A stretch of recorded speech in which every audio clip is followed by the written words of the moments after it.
किसने क्यों हमला किया।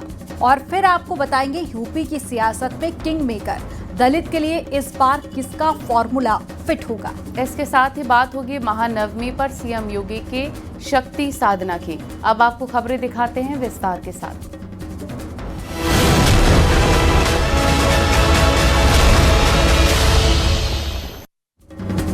बरेली शहर में जुमे की नमाज के ठीक बाद भड़की हिंसा पर सियासत जारी है। आई लव मोहम्मद पोस्टर विवाद से शुरू हुआ ये मामला अब एक सुनियोजित साजिश का रूप ले चुका है। प्रशासन की ताबड़तोड़ कार्रवाई ने राजनीति में भूचाल ला दिया है। आपको रिपोर्ट में दिखाते हैं।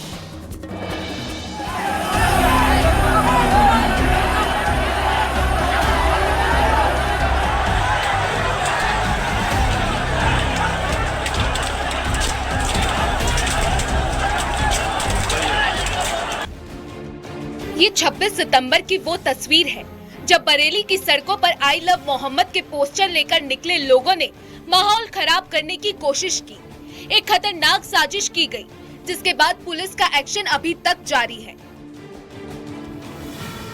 पुलिस के नए जारी वीडियो से साफ हो गया मस्जिदों का सहारा लेकर कैसे हजारों लोगों को इकट्ठा किया गया। शहर की फिजा को जहरीला बनाने की पूरी प्लानिंग की गई, लेकिन पुलिस उस दिन भी सतर्क थी और आज भी सतर्क है। रेंज में कुल 70 प्रतिमाएं हैं जो कि स्थापित की जाती हैं दुर्गा जी की। इसके अलावा करीब 160 पुतला दहन है और 160 के आसपास जो है ये रामलीलाओं का मंचन हो रहा है। जो भी पुतला दहन होना है विजयादशमी के दिन, उस पुतला दहन वाले स्थलों को पूरी तरह से भ्रमण कर लिया गया है वरिष्ठ अधिकारियों द्वारा। और वहाँ 2 तारीख को जो पुतला दहन होगा उसकी व्यवस्था को देखते हुए कि कितनी दूरी पे लोग बैठेंगे, उसके अंदर कितने पटाखे लगाए जाने हैं, तो सारी चीज़ें देख ली गई हैं। निर्माण करने वालों और संबंधित जो वहाँ के आयोजक हैं उनको बता दिया गया है। इधर बरेली में जाने की जिद पर अड़े विपक्षी नेताओं को हाउस अरेस्ट किया गया। सियासी दलों के दिग्गजों को रोक दिया गया। इस कार्रवाई ने भी राजनीति में नया तूफान खड़ा कर दिया है। वहीं बरेली में बवालियों पर हुए एक्शन में अब तक 70 से ज्यादा गिरफ्तारियां की गई हैं और 10 एफआईआर दर्ज हैं। इंटरनेट 2 दिन बंद रहा। धारा 144 लागू की गई थी। हिंसा के मास्टरमाइंड मौलाना तौकीर रजा के दामाद और करीबी मोहसिन रजा के अवैध कब्जों पर मंगलवार को बुलडोजर चला। प्रेम नगर में अवैध गैराज ध्वस्त, नाले पर कब्जा हटाया गया और मोहसिन रजा की गिरफ्तारी भी की गई। Bureau report, news 18।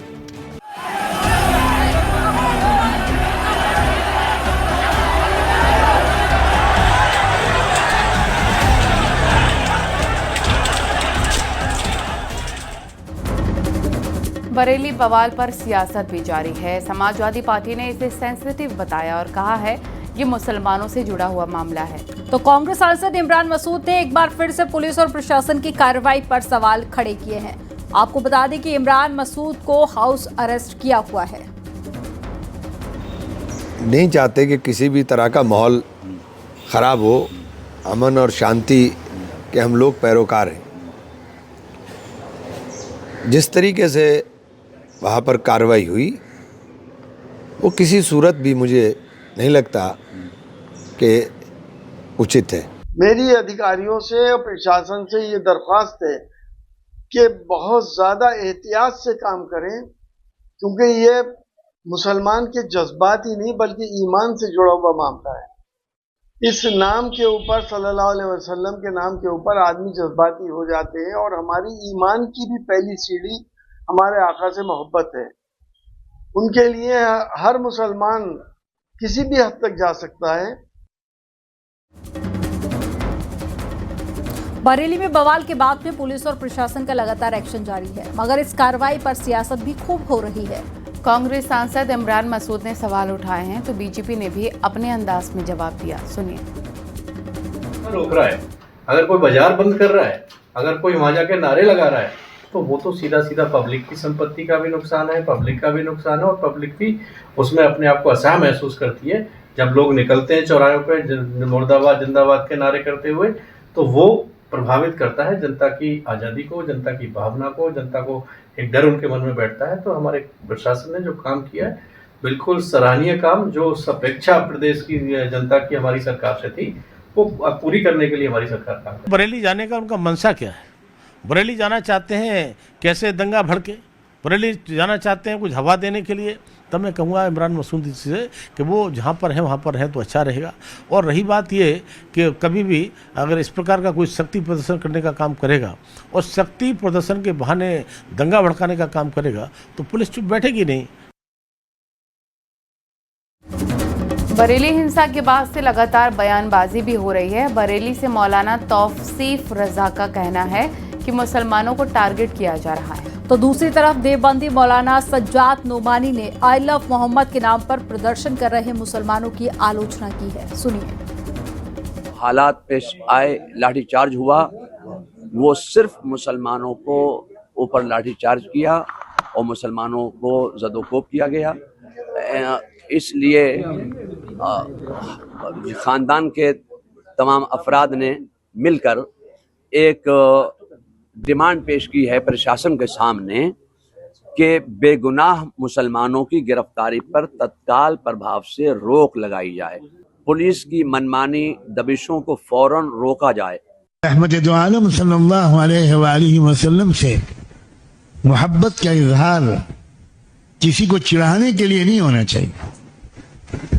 मोहब्बत तो खुद बताती है कि आपको किससे कितनी शदीद मोहब्बत है। आप अपने दीवारों पर पोस्टर लगाते हैं कि आई लव माई वाइफ, मुझे अपनी बीवी से बहुत मोहब्बत है।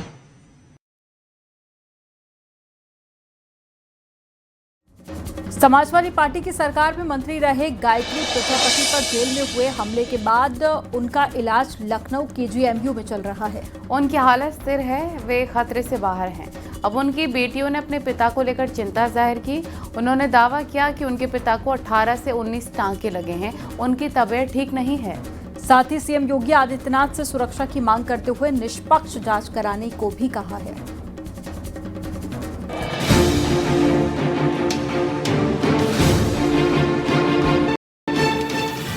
लखनऊ जिला जेल में बंद समाजवादी पार्टी के पूर्व मंत्री गायत्री प्रसाद प्रजापति पर मंगलवार शाम एक कैदी ने रॉड से हमला कर दिया। घटना जेल के अस्पताल वार्ड में शाम करीब 6:30 बजे हुई। Gayatri Prajapati diabetes, high BP, kidney और कमर दर्द जैसी कई बीमारियों से जूझ रहे हैं। लंबे समय से जेल अस्पताल में भर्ती हैं। सर किसने हमला किया था? हो गया ना, हो गया। अरे रुक जाओ। कैदी का क्या नाम था? अभी नहीं बैरक में था सर। नाम बता पाएंगे सर कौन था? सर पहचान कुछ हो पाई? तो क्या नाम था उसका? विश्वास ने हमला किया। सर कौन हमला किया? कैदी है कि वहाँ कौन है सर? कैदी था क्या था सर वो? सर पाइप से हमला किया है, पाइप से हमला किया है या फिर किसी धारदार हथियार से? जी भाई हत्यारा मुलजिम था। हो गया, सिटी एरिया यहाँ पे। बताया जाता है कि सफाई ड्यूटी पर तैनात कैदी विश्वास को गायत्री ने पानी लाने के लिए बुलाया था। देरी होने पर दोनों के बीच कहासुनी हो गई। गुस्से में कैदी विश्वास ने पास पड़ी अलमारी की स्लाइडिंग रॉड उठा ली और गायत्री प्रजापति के सर पर कई वार कर दिए। मौके पर चिकित्सा अधिकारी व जेल प्रशासन द्वारा उपचार के बाद परामर्श से केजीएमयू भेजा। एक्सरे, सीटी स्कैन जांच सामान्य है। बंदी का स्वास्थ्य सामान्य है। जेल की स्थिति सामान्य है। आरोपी बंदी के विरुद्ध एफआईआर करा दी गई है। यह एक आकस्मिक घटना है। इसमें किसी प्रकार की कोई साजिश प्रकाश में नहीं आई है। विभागीय जांच की जा रही है। अब गायत्री प्रजापति की बेटियों ने जहां उन्हें बेगुनाह बताया है, वहीं मुख्यमंत्री से निष्पक्ष जांच की मांग की है। टाँके लगाए गए हैं, अभी कंडीशन ठीक है, होश में है, पर कुछ ज़्यादा ठीक नहीं है। आप लोग क्या मांग करते हैं? क्या लगता है कि ये कैसे हुआ? हमारी मांग ये है कि हमारे पिता पे जानलेवा हमला हुआ है और वो सुरक्षित बिल्कुल नहीं है। जेल में तो बिल्कुल सुरक्षित नहीं है, बाहर भी नहीं है। हम नहीं कह सकते कि हॉस्पिटल में वो सुरक्षित है, लेकिन ट्रीटमेंट उनका होना बहुत ज़रूरी है। मेरी सरकार से गुहार है कि मेरे पिता की अच्छे से ट्रीटमेंट कराया जाए और मेरे पापा निर्दोष हैं। मुख्यमंत्री जी से मैं सिर्फ इतना कहना चाहती हूँ कि वो निर्दोष हैं, उनकी निष्पक्ष जांच कराई जाए। मेरे पिता 8 साल 8.5 साल से जेल की सज़ा काट रहे हैं, उन्होंने कभी कुछ गलत किया ही नहीं। महिला कहती रही कि मेरे साथ कुछ गलत ही नहीं हुआ, उसके बाद भी जबरदस्ती उन्हें सज़ा करा देगी। इस हमले के बाद उनके परिवार वाले लगातार न्याय की गुहार लगा रहे हैं। उनकी दूसरी बेटी ने कहा कि वो आतंकवादी नहीं है, इसी भारत के नागरिक है, उन्हें साजिश के तहत फंसाया गया है। वो बहुत तेज से झटके दबाए, फिर अपने आप को बचाव करने के लिए फिर जब दरवाज़ा किसी तरह खोले, पापा चीखने लगे मुझे मार देगा। फिर वहाँ पे जो भी थे वो आके बचाव किए, फिर ऐसा घटना हो गया। हम यही चाहते हैं कि जब जेल में ही मेरे पापा सुरक्षित नहीं है तो उनको कहाँ रखा जाए, और मेरे पापा निर्दोष हैं, उन्होंने कुछ भी नहीं किया है। अब बताइए, हम लोग बेटी होके न्याय मांग रहे हैं, महिला बोल रही है, उनकी बेटी बोल रही है, सब बोल रहे हैं, लेकिन कोई सुनवाई नहीं हो रहा है। इतने साल हो गए हैं, जो सही में किए रहते हैं वो बाहर आ जा रहे हैं, मर्डर करके बाहर आ जा रहे हैं। मेरे पापा निर्दोष है, बाहर से आए नहीं है, हम लोग आतंकवादी नहीं है, इसी भारत के ही नागरिक हैं। तो हम लोग सरकार से ही चाहते हैं हमारी सुनी जाए। जेल अफसरों की माने तो फिलहाल पूरी तरह से सामान्य और स्थिर हालत है गायत्री प्रजापति की, लेकिन बेहतर ट्रीटमेंट के लिए उनको KGMU में भर्ती रखा गया है। इस सनसनीखेज मामले की जांच के आदेश DG जेल PC मीणा ने DIG जेल रामधनी को सौंप दी है। रामधनी इस बात की जांच करेंगे कि कैसे आखिरकार इतनी हाई सिक्योरिटी जेल में इतनी बड़ी वारदात हो गई। दरअसल गायत्री प्रजापति का चिट्ठा बेहद दागदार रहा है। उन्हें सपा शासन के दौरान राज्य में अवैध खनन गतिविधियों का कथित सरगना माना जाता है। वो सपा के इतने कद्दावर नेता थे कि पार्टी उन पर कार्रवाई करने से बचती थी। 2012 में पहली बार सपा से विधायक बने। 2015 में अवैध खनन मामले में उनके खिलाफ जांच शुरू हुई। इसके बाद रेप के मामले में 2017 में गायत्री प्रजापति की गिरफ्तारी हुई। 12 नवंबर 2021 को गायत्री प्रजापति को MP MLA कोर्ट लखनऊ ने आजीवन कारावास की सजा सुनाई। Bureau report, news 18।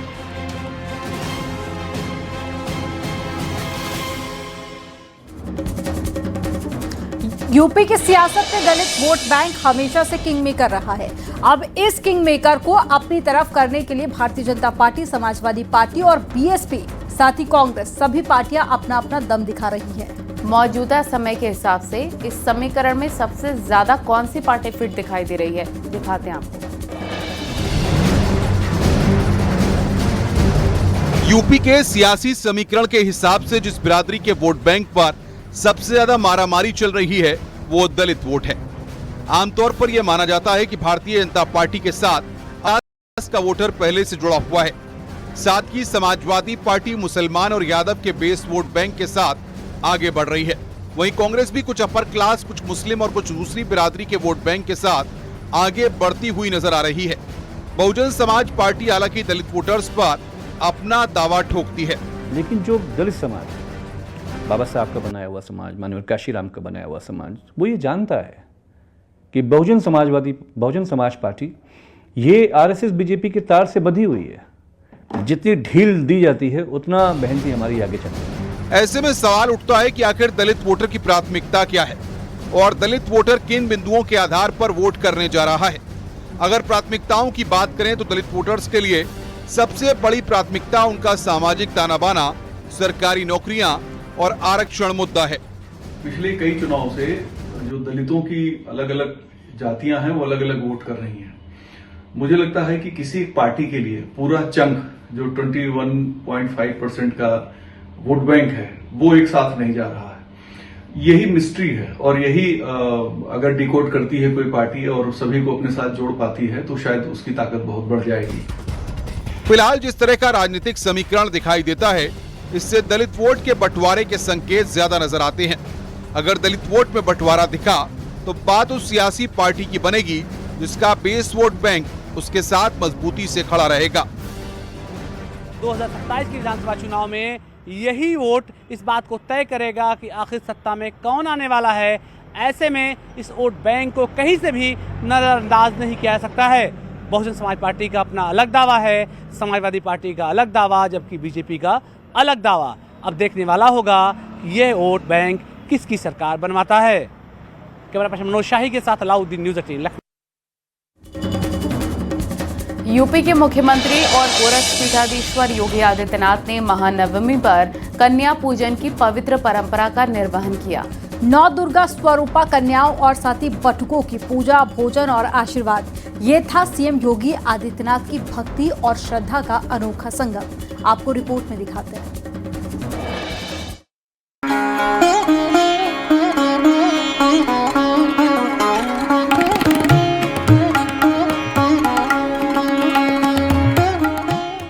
शारदीय नवरात्र की महानवमी पर गोरखनाथ मंदिर में सुबह का सत्र शुरू हुआ मां सिद्धिदात्री की विधि विधान से पूजा के साथ।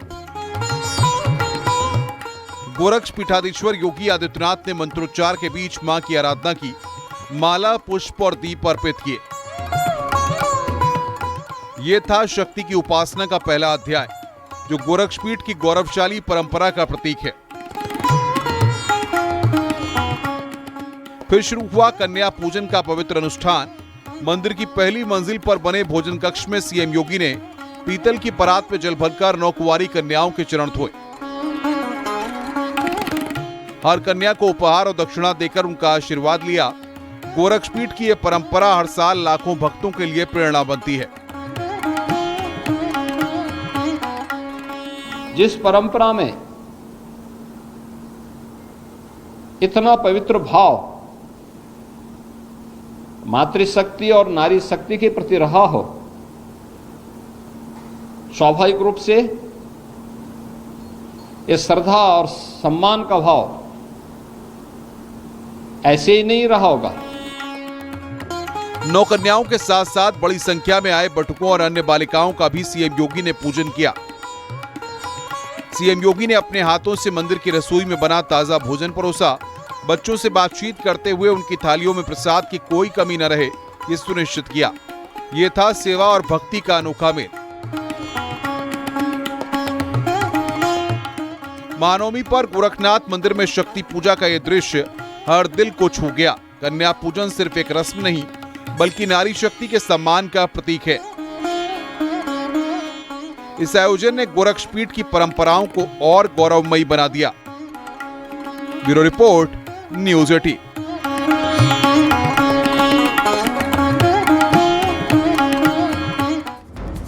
राष्ट्रीय स्वयंसेवक संघ यानी कि आरएसएस की स्थापना के 100 साल पूरे होने पर पीएम मोदी ने डाक टिकट और सिक्का जारी किया।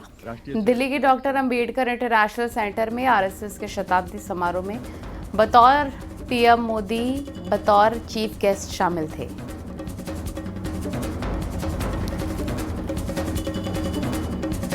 आरएसएस के शताब्दी समारोह में पीएम मोदी ने कहा कि स्वयंसेवकों ने कभी कटुता नहीं दिखाई, चाहे प्रतिबंध लगे या फिर साजिश हो। सभी का मंत्र रहा है, जो अच्छा है, जो काम अच्छा है, सब जो अच्छा है चाहे कम अच्छा है वो हमारा है। वहीं इस मौके पर पीएम मोदी ने एक बार फिर से घुसपैठियों से मिल रही चुनौती से सतर्क रहने की बात कही। सामाजिक समरसता को आज डेमोग्राफी में बदलाव के षड्यंत्र से, घुसपैठियों से भी बड़ी चुनौती मिल रही है। यह हमारी आंतरिक सुरक्षा और भविष्य की शांति से भी जुड़ा हुआ प्रश्न है और इसलिए मैंने लाल किले से डेमोग्राफी मिशन की घोषणा की है। हमें इस चुनौती से सतर्क रहना है, इसका डटकर मुकाबला करना है। और अब बात ट्रॉफी चोर मोहसिन की, जो कि अब भारत के सामने गिड़गिड़ा रहे, माफी मांग रहे। बीसीसीआई की चेतावनी से डरे पाकिस्तान ने आखिरकार सरेंडर कर ही दिया और एक बार फिर से अपनी फुल बेइज्जती करा ली है। आपको रिपोर्ट में दिखाते हैं।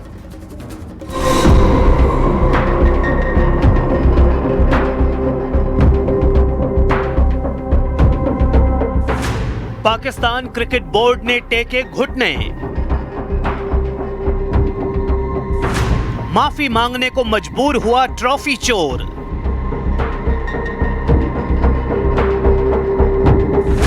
बीसीसीआई से मोहसिन नकवी ने मांगी माफी।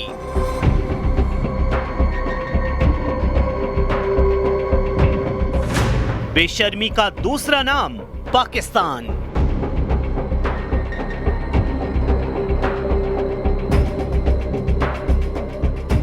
एशिया कप में भारत से बुरी तरह हारने और दुनिया भर में अपनी हरकतों से बेइज्जती कराने के बाद पाकिस्तानी क्रिकेट बोर्ड के चीफ मोहसिन नकवी ने भारत के आगे घुटने टेक दिए हैं। मोहसिन नकवी को बीसीसीआई से माफी मांगनी पड़ी है, लेकिन वो अपनी हरकतों से बाज नहीं आ रहे। मोहसिन नकवी ने बीसीसीआई से माफी मांगते हुए कहा कि जो हुआ वो नहीं होना चाहिए था, लेकिन साथ ही उन्होंने मांग की कि भारतीय क्रिकेट टीम के कप्तान सूर्य कुमार यादव एसीसी के ऑफिस आकर ट्रॉफी ले जाएं, जिस पर बीसीसीआई की तरफ से सख्त ऐतराज जताया गया। बीसीसीआई ने कहा कि जब आप उनके सामने थे तो खिलाड़ियों ने आपसे ट्रॉफी नहीं ली, फिर आपको ऐसा क्यों लगता है कि वो आपसे ट्रॉफी लेने आएंगे? जिसके बाद पाकिस्तान के गृह मंत्री मोहसिन नकवी ने आखिरकार टीम इंडिया की ट्रॉफी को दुबई क्रिकेट एसोसिएशन को सौंप दी है। बड़ी बात ये कि बीसीसीआई ने मोहसिन को 72 घंटे का अल्टीमेटम दिया था, जो अवधि पूरी होने वाली थी।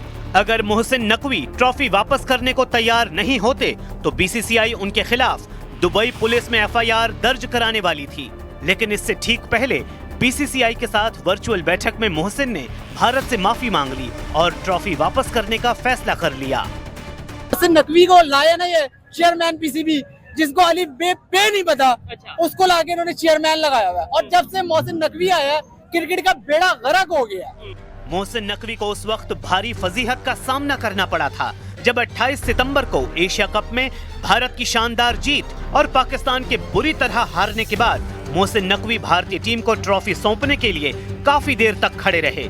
दुबई स्टेडियम में जश्न मनाया जा रहा था, लेकिन पोस्ट मैच प्रेजेंटेशन सेरेमनी घंटों रुकी रही। शायद अपनी इसी बेइज्जती का बदला लेने के लिए मोहसिन नकवी ट्रॉफी लेकर गायब हो गए। वो स्टेज से उतरे और ट्रॉफी मेडल सीधे अपने होटल ले गए, जिसको लेकर दुनिया भर में उनकी थू-थू हुई। यहाँ तक कि खुद पाकिस्तान में भी उनकी इन हरकतों को लेकर लोग शर्मिंदा नजर आए। जो 74 मारे हैं और इन्हें जिस तरीके से मोहसिन नकवी ने बैक किया और जो ख्वाजा आसिफ साहब ने रंगबाजी की है, उसके अंदर रंग घोला है, उसने तबाही फेर दी। यानी मैं पहले से ये चीख रहा हूं कि जो हारिस रऊफ ये कर रहा है, तू बेशरम आदमी ये ना कर, तेरे काम है गेम खेल, टीम को जिताना। लेकिन जो हमारी मिलिट्री की, हमारी एयरफोर्स की, हमारी इस मुल्क की, नेशन की, कौम की कोलेक्टिव एक कामयाबी थी, ये करके ये नौसरबाज रंगबाज ये पर्ची इसने उसको कम किया है। आज जब बुमराह ने इसे आउट किया, उसने ऐसे किया निकल कि ये टीम हकदार है कि इन्हें जूतियों के हार पहनाए जाए।